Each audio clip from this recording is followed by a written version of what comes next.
नमस्कार मित्रों, एक बार फिर से स्वागत है आप सभी लोगों का। रीट की बात चल रही थी।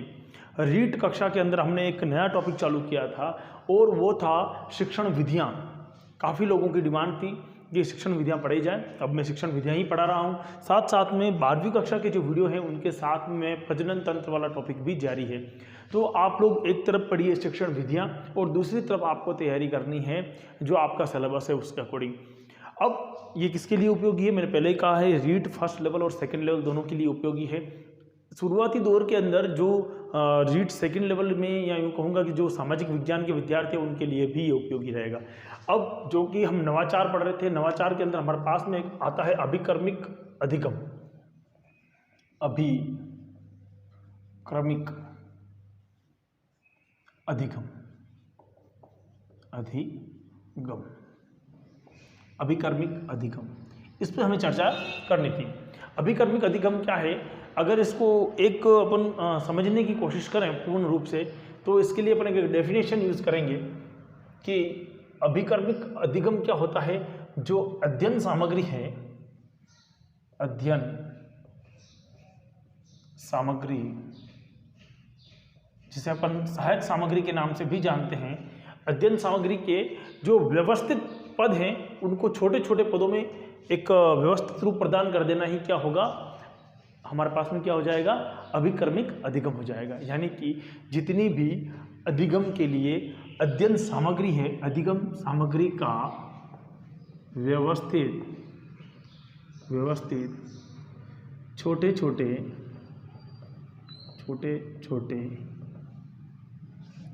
पदों में सीखने के लिए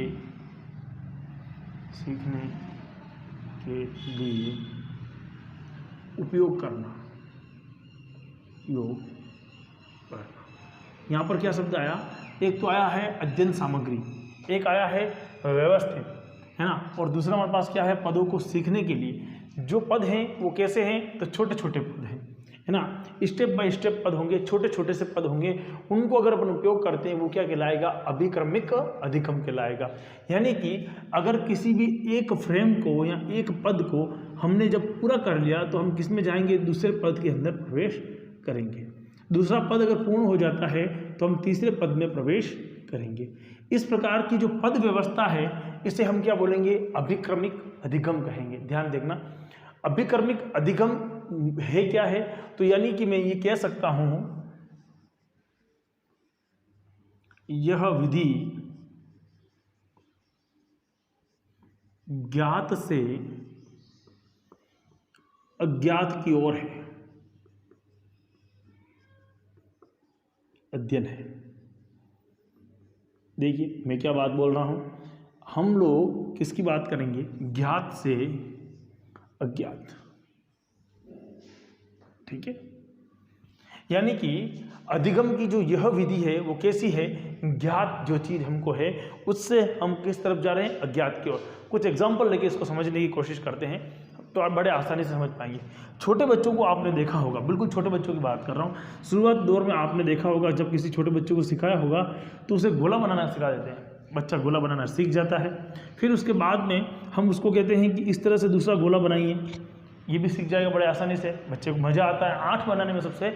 और आप लोगों को पता होगा, आपने अगर डिजिटल घड़ी देखी है तो उसके अंदर सब जगह 8 ही बने होते हैं, क्योंकि 8 में से अगर ये डंडे मिटा दें तो 3 हो जाते हैं, और अगर ये डंडा मिटा दें तो हमारे पास में वो 1 हो जाता है, 7 हो जाता है ना। इस तरह से 8 से सारे अंक बन जाते हैं।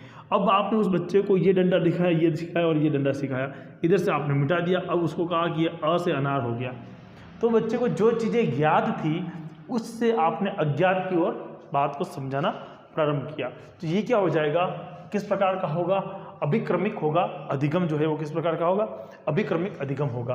तो इसमें क्या होता है कि अज्ञात की ओर जाना है, लेकिन पहले विधि कहाँ से जाएंगे, अपन जाएंगे कहाँ से, ज्ञात की ओर जाएंगे। पद कैसे होंगे, हमारे पास में छोटे छोटे पद होंगे और उनको व्यवस्थित क्रम में जमाना होगा। क्रम कैसा होगा, हमारे पास में व्यवस्थित क्रम होगा। जैसे कि फॉर एग्जाम्पल आप मैथ्स के विद्यार्थी हैं और आपको पता है कि ये x है, ये y है और ये z है। हमारे पास में x, y और z की जब बात करते हैं, जो छठी क्लास के बच्चे होते हैं पहले उनको x, y और z सिखाते हैं कि भैया ये x होता है, ये y होता है और ये हमारे पास में क्या हो जाएगा, Z होता है। ये ऐसा इसलिए दिखाते हैं क्योंकि ये 90 डिग्री पे है, लेकिन बाहर की तरफ है, क्योंकि यहाँ पर हम द्विविमीय संरचना की बात कर रहे हैं, चपटा है, इसीलिए कैसा हम तीसरी विमा दिखा नहीं पा रहे, इसलिए हमने इसलिए दिखाया है। यहाँ तक बच्चे को समझ में आता है छठी क्लास के अंदर। 7वीं 8वीं में आते आते हम उस बच्चे को इन्हीं पर आधारित कुछ प्रश्न देना चालू करते हैं। फिर सर्व समीकरणों की बारी आती है, फिर उनको कहते हैं कि a प्लस, या फिर हम कहेंगे उनको a प्लस बी का whole square is equal to, ये सर्व समीकरण बाद में आएंगे। पहले कौन सिखाएंगे, हम ये चीज़ें सिखाएंगे। पहले किसका नॉलेज करवाएंगे, उसको अपन दिशा का नॉलेज करवाएंगे कि कौन सी दिशा किस तरफ है। तो पहले जो हमें ज्ञात चीज़ है उससे हमें कहाँ जाना है, अज्ञात की ओर जाना है।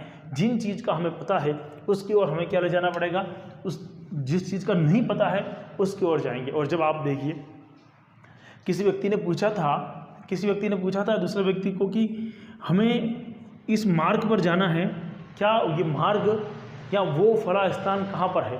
उस व्यक्ति ने कहा कि जहाँ तक दिख जाए वहाँ तक तो मैं चलता हूँ, उससे आगे अगर मेरे को 10 कोस दिख रहा है या 10 कदम दिख रहा है तो 10 कदम तक अगर मेरी ये लालटेन का उजाला रहेगा वहाँ तक तो मैं चलूँ। जब वो 10 कदम चलेगा तो आगे के 10 कदम उस लालटेन का उजाला अपने आप रह जाएगा। यानी कि जो ज्ञात था उससे अज्ञात की ओर व्यक्ति बढ़ रहा है। ये चीज़ें हमने पढ़ी। चलिए, ज्ञात और अज्ञात के बारे में अपने पढ़ा और अभिक्रमिक अधिगम के बारे में अपने बात करी। अब अभिक्रमिक अधिगम जो है उसकी कुछ विशेषताएं होती हैं, तो अपन बात करते हैं अभिक्रमिक अधिगम की विशेषताएं। अभिक्रमिक अधिगम की विशेषताएं क्या विशेषताएं है हमारे पास में, अभिक्रमिक अधिगम की विशेषताएं क्या है। सबसे पहली विशेषता है ना, इसके उद्देश्य निश्चित होते हैं। देखिए, अगर हम इस विधि से इस प्रकार से किसी का अध्ययन करवा रहे हैं तो उस पद का जो उद्देश्य होगा, जिस पद को बड़ा भाग था उस बड़े से भाग को हमने क्या किया है, छोटे छोटे भागों में तोड़ा है। तो उस छोटे छोटे भागों में तोड़ने पर उसके उद्देश्य हमें पहले से क्या था, ज्ञात था। तो उसका उद्देश्य में क्या होगा, पहले से पूर्व में ज्ञात होगा। यानी कि इसका जो उद्देश्य है वो निश्चित होता है और ज्ञात होता है, ज्ञात होता है। अब आप कहोगे कि हमने तो अभी अज्ञात की बात करी। भैया, विद्यार्थियों को तो अज्ञात होगा, लेकिन जो पढ़ाने वाला है उसको तो उसका परिणाम ज्ञात होता है ना। अब ये वीडियो कहाँ पर जाके रुकेगा, ये आपके लिए अज्ञात है, पर मुझे तो पता है कि इस वीडियो को कौन से लेवल पे जाके रोकना है, उसके बाद कौन से नेक्स्ट लेवल पे अपने को लेना है। तो ये क्या हो गया, इसका उद्देश्य क्या होगा, पहले से निश्चित होगा। ये ध्यान देना, तो निश्चित होगा यानी कि ज्ञात होगा। सीधी सी बात क्या है, निश्चित रूप से उसको क्या होगा, ज्ञात होगा। दूसरी बात अगर अपने सिद्धांत की करें तो इसका जो सिद्धांत होगा इस अधिगम, अभिक्रमिक अधिगम का क्या होगा, किसी सिद्धांत पर आधारित होगा। यह किसी सिद्धांत पर आधारित होगा। देखिए, सिद्धांत पर आधारित होगा का मतलब क्या होगा, जो भी सिद्धांत है वो फिक्स होगा पहले से कोई ना कोई चीज़ का, कि उस सिद्धांत पर, जैसे एक सिद्धांत हो गया ज्ञात से अज्ञात की बात अपन ने करी, उसी प्रकार से हम क्या सिद्धांत हो जाएगा कि तुरंत जानना। जो विद्यार्थी वर्तमान में उस एप्लीकेशन को फॉलो कर रहा है और उसने जैसे ही उस पद को, पहले पद को पार किया, अगर वो करेक्ट है तो उत्तर आ जाएगा सही, और गलत उसने अगर चुना है तो उत्तर आ जाएगा इसने गलत चुना है। अब अगर विद्यार्थी वापस पीछे जाके उसको सुधार करके आगे बढ़ना चाहे तो उसके हाथ में, क्योंकि हम पढ़ क्या रहे हैं, अभिक्रमिक है ना, एक निश्चित क्रम के अंदर, एक निश्चित पद के अंदर, तो उनके सिद्धांत क्या हो जाएंगे, निश्चित हो जाएंगे। सिद्धांत अगर हो सकता है उसका मूल्यांकन करना चाहता हो सकता है लघु पदों का सिद्धांत हो। लघु पदों का सिद्धांत क्या होगा, आगे बात करेंगे हम, कि बहुत ही छोटे छोटे पद उसमें लें और उसका अध्ययन करवाया जाए, तो इसमें क्या हो सकता है, सिद्धांत तो इनका फिक्स होता है। तीसरी बात, और क्या उद्देश्य या विशेषताएं होंगी इनकी, तो ये बच्चों के लिए सक्रिय होते हैं। बच्चों, यूँ कहेंगे छात्र इसमें सक्रिय होते हैं, छात्र छात्राएं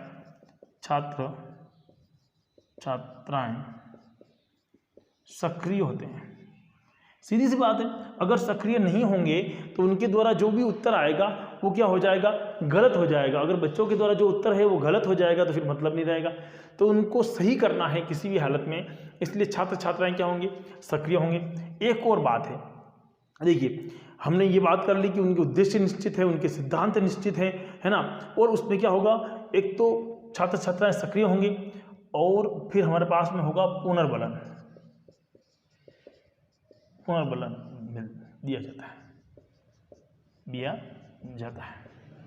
यानी कि जो जितने भी विद्यार्थी हैं उन लोगों को क्या होगा, पुनर्बलन भी दिया जाएगा, है ना। पुनर्बलन देने का मतलब क्या हो जाएगा कि जो विद्यार्थी कार्य कर रहे हैं उनको अच्छा हुआ है, तो जैसे अपने कल एक छोटे से खिलौने की बात करी थी, उस खिलौने में आपने देखा होगा कि वो क्या बोलता है, गुड और एक्सीलेंट की बात करता है, जबकि दूसरी ओर वो क्या बताता है, अगर अपन गलत चुनते हैं तो वो क्या कहता है कि ये सही नहीं है। तो यह दोष क्या है, पुनर्बलन पे भी उसकी बल देगा, ठीक है ना। अच्छा, दूसरी बात क्या होगी कि इसकी जो अध्ययन अध्यापन जो अपन कर रहे हैं छात्र के लिए, उसके लिए हो रहे, सक्रिय हो रहे, तो उसके साथ में विद्यार्थियों के सक्रियता के साथ में छात्रों को क्या मिल रहा है, छात्रों को। अब मुझे बताओ, अगर मान लो कोई प्रश्न गलत हुआ और बहुत सारे बच्चे प्रश्न को कर रहे हैं, तो बच्चों को कहीं ना कहीं एक दूसरे की कंपैरिजन तो होगी बीच में कि इसने इतने मिनट में कार्य कर लिया, तो बच्चों के लिए क्या हुआ, एक उद्दीपन का काम किया। तो अपन यूं भी लिख सकते हैं, यह छात्र छात्राओं के लिए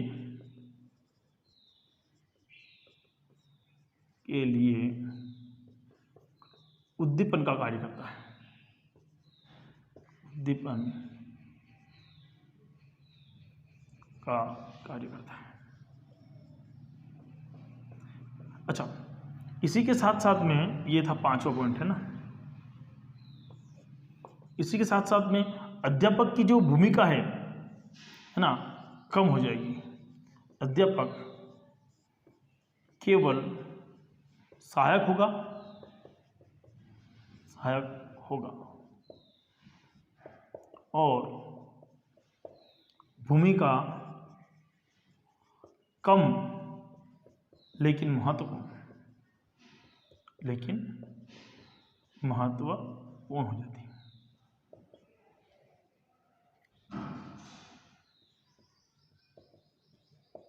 ठीक है, तो ये सारी चीजें जो एक विद्यार्थी के लिए महत्वपूर्ण है, उनकी हम बात कर रहे हैं कि छात्र छात्राओं के लिए काफी महत्वपूर्ण होगा। छात्र उसके लिए एक उद्दीपन का कार्य करेगा कहीं ना कहीं से, और उसमें सहायक भी होगा। अब लेकिन हर चीज की कोई ना कोई कमी होती है, तो इसमें भी कहीं ना कहीं कमी आएगी। देखिए क्या क्या कमियां होंगी, इसको देखते हैं। पहले एक बार आप स्क्रीनशॉट ले लीजिए अगर लेना चाहें तो। चलिए, इसके क्या दोष हैं या क्या कमियां हैं उसकी अपन बात करते हैं, उस पर चर्चा करते हैं।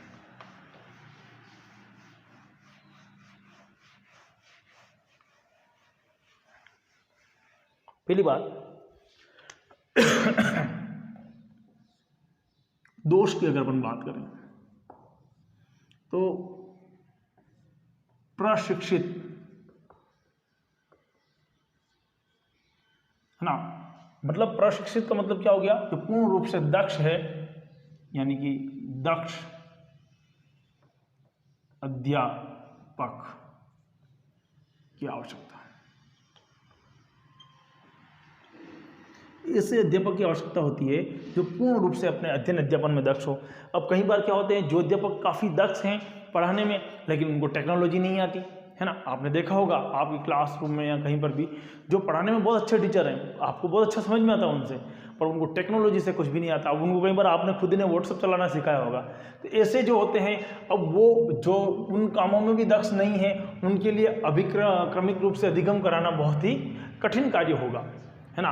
दूसरी बात, व्यवहारिक रूप में, या यूँ कहेंगे हम कि जो भावनात्मक रूप है, भावनात्मक रूप से संभव नहीं। कई बार क्या है कि ऐसे टॉपिक होते हैं जो भावनात्मक रूप से जुड़े हुए हैं, है ना। अब वहां पर आप अगर इस टॉपिक को इस माध्यम से समझाने की कोशिश करोगे, अभिक्रमिक के माध्यम से, तो संभव नहीं होगा, क्योंकि वहाँ पर किसकी जरूरत है, व्यक्ति की भावनात्मक रूप से संबंध जरूरी है, और ऐसी चीज के लिए कहीं ना कहीं दोष उत्पन्न हो जाएगा। तीसरी बात क्या होंगे, छात्रों को स्वयं उत्तर की खोज करनी होती है ना, खुद उस उत्तर की खोज करनी है, वह जांच कार्य करना है, जांच कार्य करना है जो अरुचिकर है। देखो कितने दिन तक आप ये कर सकते हो, है ना, बार बार अगर आपको कहे उसका रिजल्ट निकालना, अब आगे वाले को उसका उत्तर पता है, अब आपको पता है कि ये जबरदस्ती परेशान कर रहे हैं। कई बार दिमाग में क्या आता है कि यार इस चीज़ का उत्तर बता दो ताकि जल्दी से काम निपट जाए, आप उसको, पर ये स्थायी भी तो है, ये ज्ञान कैसा होगा, स्थायी ज्ञान है। लेकिन विद्यार्थी के मन में आपने देखा होगा कई बार, आप जब YouTube पे या किस पर वीडियो देख रहे हो और आपको वो चीज़ समझ में आ रही है, चलो आप ठीक है मेरे को समझ में आ गया, आप क्या करते हैं, या तो स्पीड बढ़ा देंगे या उसको स्किप करके आगे ले लेंगे, करते हैं ऐसा। तो ये कहीं ना कहीं अब खुद उत्तर देखना, खुद उत्तर की जांच करना उस विद्यार्थी के लिए क्या होगा, अरुचिकर होगा, है ना। और एक और बात है, सभी विषयों के लिए, सभी विषयों के लिए उपयोगी नहीं है। जितने भी विषय हैं उनके लिए कहीं ना कहीं ये उपयोगी नहीं है। चलो ठीक है, जो ऐसे प्रश्न हैं जो कठिनाई के स्तर वाले हैं, जिनको समझ करके विद्यार्थी कर सकते हैं, लेकिन हर आप इसको हिंदी के लिए भी लागू करो, आप इंग्लिश के लिए भी लागू करो, आप चाहो तो मैथ्स के लिए भी लागू करो, सामाजिक के लिए भी लागू करो, तो ऐसा संभव नहीं होगा। तो कहीं ना कहीं अभिक्रमिक अधिगम के कुछ दोष हैं जिनकी हमने बात भी करी। चलिए, हमने गुणों की बात करी, हमने दोष की बात करी, अभिक्रमिक अधिगम के बारे में हम बात कर रहे थे। कुछ सिद्धांत भी हैं, है ना, जिनको हमें जानना होगा, उसके बारे में हम बात करेंगे। लेकिन ये मुख्य बिंदु थे, इनके बारे में आप लोगों ने चर्चा करी, आपने समझा, आपको अच्छा लगा होगा। आपको जो कुछ भी समझ में नहीं आ रहा है कमेंट बॉक्स में लिखकर भेजो, ताकि आप आगे भी इस चीज़ को पढ़ा सकें, हम आगे समझा सकें। जय हिंद, जय भारत।